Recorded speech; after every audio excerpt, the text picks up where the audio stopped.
Welcome to Balkans Debrief. I'm Ilva Tare, a resident senior fellow at the Europe Center. As Bosnia inches toward the 30th anniversary of Dayton Agreement, the choice is stark: entrench dysfunction or embrace reform. With young Bosnians leaving the country in droves, perhaps the greatest threat isn't just loud secession, it's silent abandonment. EU's Kaja Kallas emphasized the European Union's firm support for the country's sovereignty and territorial integrity, warning that recent separatist actions by Republika Srpska's leadership threaten not only constitutional order, but the fundamental rights of all citizens. At a time when the EU is debating its credibility and the US is calling for decisive action, Adnan Ćerimagić, senior analyst for the Western Balkans at European Stability Initiative, brings us more expertise, brings the urgency, the clarity, and the deep understanding of what's at stake in Bosnia and Herzegovina today. Adi is normally based in Berlin, but today he's joining us from Gračanica. Adi, welcome and thank you for joining Balkans Debrief. Thank you for having me. So Bosnia, as I briefly mentioned, has sustained a fragile peace since Dayton, but years of international disengagement have allowed ethno-nationalist rhetoric and elites to capture and weaken state institutions. Are you seeing any meaningful shift in international engagement today? Well, if you would come to Bosnia and Herzegovina today and you haven't been here for 10 years, you haven't been following what's happening. In fact, if you open the newspapers, watch the TV, you wouldn't see much of a difference. We have Milorad Dodik still at the center of the political life of the country. His narrative about ever stronger Republika Srpska entity within Bosnia and Herzegovina at the cost of the state-level institutions is high. And there has always been some kind of an attempts or initiatives for him, unilateral, anti-constitutional, against what the international community has been suggesting or wanting to see in the country.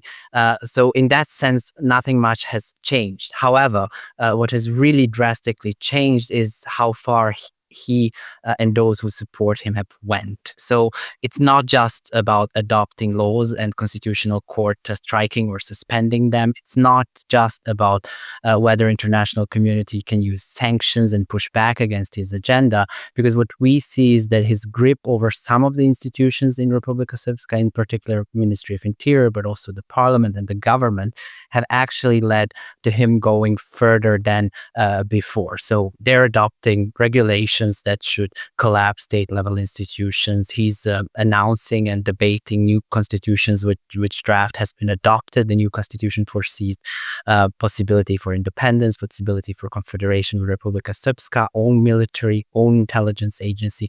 So many of the things that have been developed since 1995. And in that kind of environment, with everything that's happening globally and in Europe, international presence and attempts have also been to some extent different and to some extent less effective than it has been before. What's the sentiment on these constitutional changes, the draft that is being debated by all the ethnic parties in Bosnia?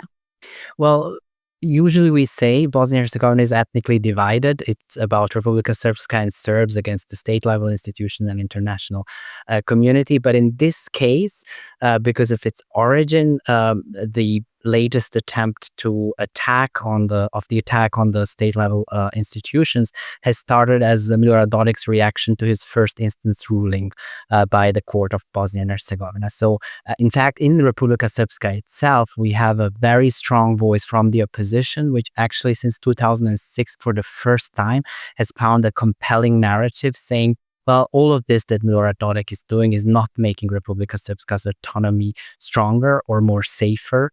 It's not making our economy stronger. It's not laying ground for Republika Srpska being more successful or more independent in that way. But in fact, it's for the sake of Milorad Dodik's own political future, he's endangering everything that has been achieved since 1995 in the country. And I would say that this narrative is being accepted by citizens. I'm here in Gračanica, as you mentioned. It's a neighboring municipality to Republika Srpska. I was born in Doboj, a small town in Republika Srpska. And I can tell you, small businesses, people who work across the entity border lines, ordinary citizens, if you want it, they are a bit afraid of what he's doing, and all of them do not want to see borders between the entities becoming stricter and stronger, or the country collapsing. It's something else that they would like to see. Adi, I hope you can help us understand, and our audience, a little bit more. What does Dodik mean when he says he prefers the original Dayton? Well, this is a mantra, I would say, that he has created.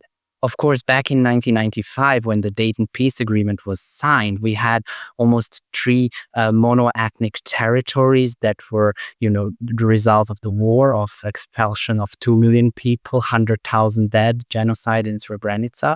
And the Dayton Peace Agreement and the constitution that was part of it were meant to, as a start, to patch the country back together. Since 1995, thanks to also international presence and support, the country has gone really long way. We don't have anymore three mono-ethnic territories. In Republika Srpska today, we have almost 20% of non-Serbs living there. We have seats designed just for non-Serbs. We have, inability to change the constitution without, at least legally, without support from non-Serbs. And we've created so many institutions in the country, from military intelligence agency to some of the things, that we needed for EU integration, for the trade agreement, for visa-free travel. Bosnia and Herzegovina has a, agency that holds all the personal data of citizens, that issues the IDs or personal documents. And all these institutions, in fact, have been developed because Serbs and Republika Srpska has a say in these institutions. So these are not some kind of institutions somewhere outside of the Republika Srpska. They have a shared sovereignty over them, so to say. And the second reason why these institutions were built was because they've promised to then bring certain benefits, be it closer to NATO, or be it closer to EU trade and visa-free travel. And what Dodik now says is that all these institutions were in vain, in fact, and he wants to collapse them all. He says he would prefer an agreed collapse of these institutions, but he knows that that's not possible. The other side would never accept it, and for the EU, this would be very difficult. So what he wants to do, and what he's trying to do now, is to do it unilaterally. Mm-hmm. Can he do that? What will be the impact or the consequences for that? Well, he's been saying since 2006 that if he wants to do it, he can do it. If he tells those from Republika Srpska who are working in these institutions that they need to pull out because he decided on that day that these institutions will no longer exist, he can do it. And he has used it really as a pressure point against the internationals, but also against the others in Bosnia and Herzegovina. He's been telling them, it's one call away from collapse of these institutions. But what we've seen, especially in this episode, since 27th of February, when he started to attack law enforcement agencies and the court and the prosecutor at the state level, as well as the institutions which is in charge for appointment of judges and prosecutors in entire country, is that he hasn't been tremendously successful. In these law enforcement agencies, out of, let's say, 300 people who come from Republika Srpska, only doesn't accepted to be transferred back to Republika Srpska. And when you talk to people there, they will tell you, they're afraid. They are thinking what consequences that might have for their families and for themselves. But in the end, it comes down to, we've been in these institutions. We know that we have a say here. It's not like we're sitting here and then someone else is deciding on our behalf. And third, we have our lives. So, leaving one institution for the sake of some vague promise of working at the regional entity level simply hasn't worked well. So while Dodik has used this and saying that he could, and while we are all afraid that if, we don't have alternative scenarios for a country, if we don't have alternative vision for a country, that might actually over the time really happen. What we see is that, at least within this current context where Milorad Dodik is fighting for his own political survival, in a way, this hasn't worked quite as he planned. What's your assessment on how the institutions are responding to pressure from Republika Srpska? Have Serb representatives taken coordinated action, including mass withdrawals? So at the media level and PR level, Milorad Dodik is very good. I mean, he's a political animal. He's been center of the political life of Bosnia and Herzegovina and the region since 1998, uninterrupted since 2006. So in that sense, he's very good. He does these meetings with the entire government. He issues saying, he orders around what should happen. He has billboards all over the country, etc. But in reality, the reaction has been mixed. It has led to the situation where the state level institutions have said, okay, we could be in a situation where there could be not just a standoff, but really a battle between law enforcement agencies, because in the essence of these laws that he has adopted since 27th of February is that law enforcement agencies at the state level can no longer operate on the territory of Republika Srpska. And despite these laws being suspended by the Constitutional Court, Milorad Dodik and the government of Republika Srpska maintain that these laws are still in force, and his minister behaves as these laws are in force. And we were even this close to really these two agencies fighting and having some kind of an outbreak of violence between them. But that was luckily avoided. And since then, actually, these state-level institutions have had operations on the territory of Republika Srpska, while albeit very carefully and in very calculated way. But to say that they've collapsed or that they have been unable to perform their legislative duties on the territory of Republika Srpska, that would be absolutely wrong to say, but because that is not the case. And peculiarity of Bosnia and Herzegovina and these institutions is also that, for example, this state-level law enforcement agency, which is often dubbed as FBI of Bosnia and Herzegovina, in fact, very, very rarely goes on a territory to do operation or to conduct some of its legislative duties without being assisted or without informing local police forces. So since 27th of February, I think they have around 10 big operations on the territory of Republika Srpska, and all of the time they would be informing the Ministry of Interior of Republika Srpska, and they would be working with them or assisting. So we can say that so far the institutions are holding the stress test. I would say yes, it's a standoff. Over the time, this is the key question now: how long this can be maintained without a solution to what the actual problem? And the actual problem are two cases against Milorad Dodik and the future of the agreement. There is another ongoing debate there on the future of OHR, the Office of the High Representative. In your view, is it still a relevant tool in today's political climate in Bosnia, or does its mandate need to be evolved? I think that Bosnia and Herzegovina is a candidate country for EU membership, and this answer to this question is a big test for EU credibility in the country and in the region. Because if you think about an OHR, it has so-called bond powers. The High Representative can wake up, decide to enact a law, publish it on its website. He doesn't need to have consultation. He doesn't even need to have member states, accepting or supporting his decision. He can turn things into law. He can dismiss people. And having that kind of a power in a country that is a member of the Council of Europe, that is a candidate for EU membership on the brink of opening of accession talks, really poses a fundamental question. What is the vision for this country? What is the role of the EU? My personal answer is that while I know that a lot of internationals have this tendency to think that bond powers are an easy way to address some of the issues. It's easier to change the law than to discuss with the locals about some changes that need to happen to certain laws.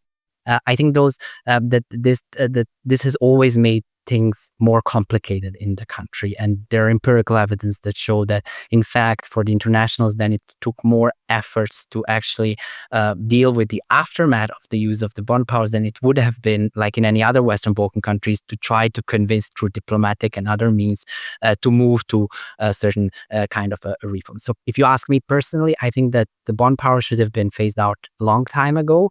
But I'm also someone who says instead of that, we should have a more clear EU future and EU path for the country. Do you think there is willingness from the bond powers to revise their presence there? I think in the international community, there is a discussion because, yes, Milorad Dodik has started an assault on the constitutional order of the country. It's very dangerous. It could be more dangerous than it is at the moment.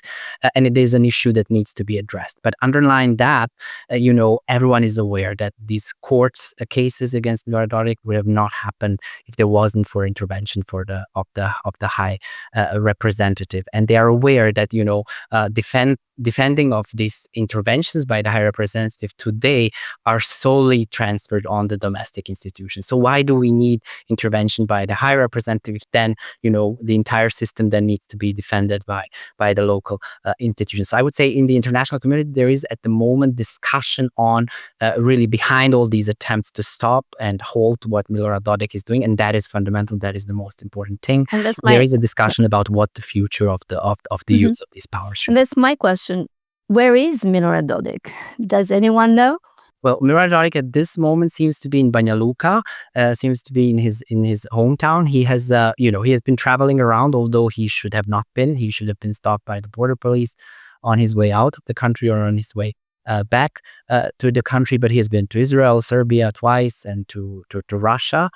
And he's basically, he's a negotiator. He has been negotiating with the international community since at least 2006. And even, this week, he published a tweet saying, I'm ready to halt all of my efforts to collapse the state legal institutions if you do 1, 2, and 3 things for me. Of course, one of the things that he wants is for the High Representative to annul all of the decisions that are basis for the court cases against him. So he's sitting in Banja Luka, he's creating troubles here and there. He might be going to create more troubles, but in the essence, he thinks he's still negotiating with the international, while at least in public, internationals are claiming that they're not negotiating. So that's my question. So he has been sanctioned by the U.S., convicted by the first degree of the courts in Bosnia, and we'll see what appeal will decide, and denounced by EU leaders, and it looks like EU is hesitant when it comes to sanctions.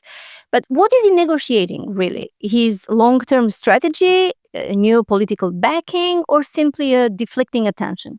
This is the thing. I think this makes it very dangerous, and thank you for the question. Because if you look at the options that he has on the table at the moment, and those that I hear from the background that are being discussed, in all of these options, his political future is bound to come to an end, either through second instance ruling or through the fact that he's not holding the grip over what is fully happening in the country and elsewhere. So the question is, to what extent is he in a position to go away in the things that he's doing or that he wants to do, and at what point do these pushbacks inside Republika Srpska from the opposition, from the business community, from the citizens in the end, but also from those in his coalition or in his party will be stopping it. At this point, we're very, very far, I would say, from that point, because he's showing signs that he's not giving up. He's showing signs that he has a grip over the institutions. I mean, just recently we had German Europe minister being banned from Republika Srpska and de facto pressured to be escorted out of territory of Republika Srpska through Interior Ministry. No legal ways to decide on this and to implement this was possible. It's simply one man deciding and showing that he has power.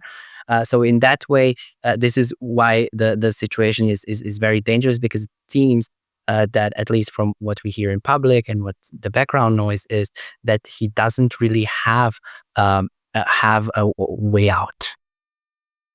Okay, many questions that I have here in my mind. Now, what were the legal grounds for the arrest warrants issued against Dodik, the Speaker of Parliament, the Prime Minister of Republika Srpska, and why haven't these warrants been enforced? Should EUFOR interview? Is there any role for NATO there? What will happen? Well, there are two legal cases against Milorad Dodik at the moment. The first one is for non-implementation of High Representative's decision, the so-called bond powers. For that, we had a first instance ruling on 26th of February, which says 1 year in prison, which he really doesn't have to go to prison. He can buy out the if it's confirmed. And the second part of the punishment would be 6 years ban of public office. That is one case. For that, we're waiting the second instance ruling. It should be next 3 to 6 months. And we don't know what it will be. But there is a second case because since 27th of the February, or since actually December last year, Milorad Dodik and his closest associates were starting to prepare what their answer will be to the first instance verdict.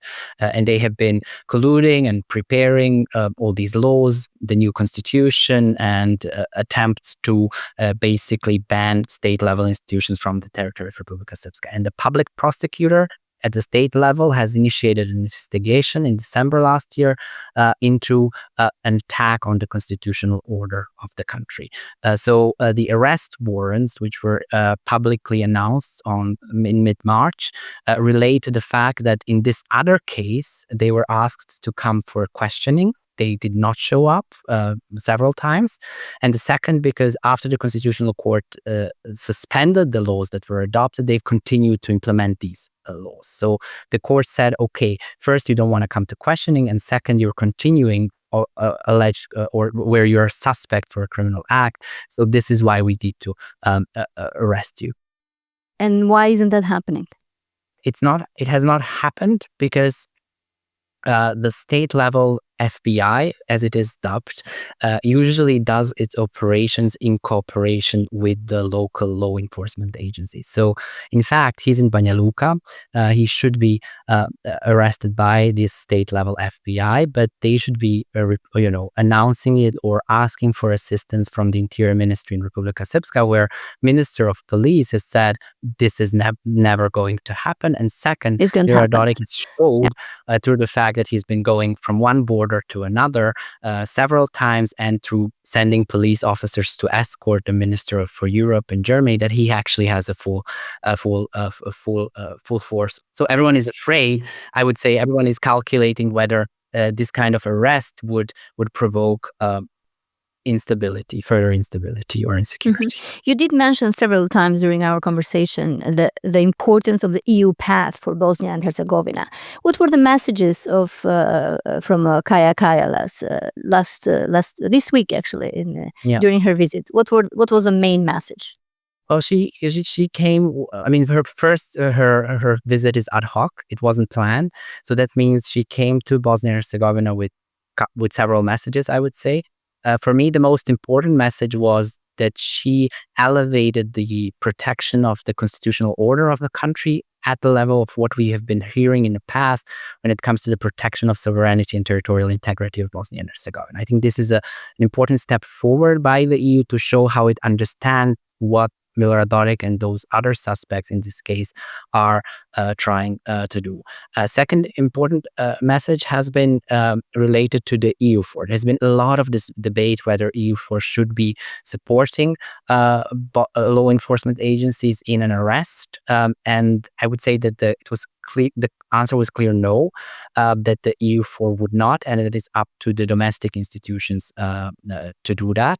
The third message, I would say, was that while EU understands that conversations and the dialogue with the three suspects cannot continue, in a sense also in the country, the EU wants to see the dialogue of the rest of the institutions to continue. I think that they see it as we need to show that the political institutions are not collapsing. So you should be working on the EU path without three men. And the fourth message was related to the bond powers and through international presence in the country.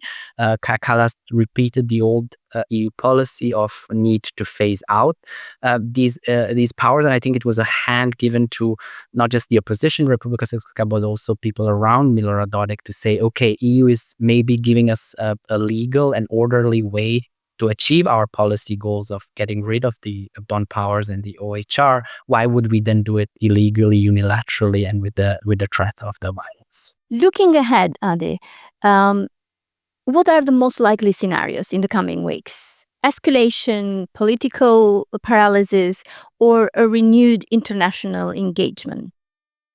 My sense, I was in Sarajevo last week, had many meetings.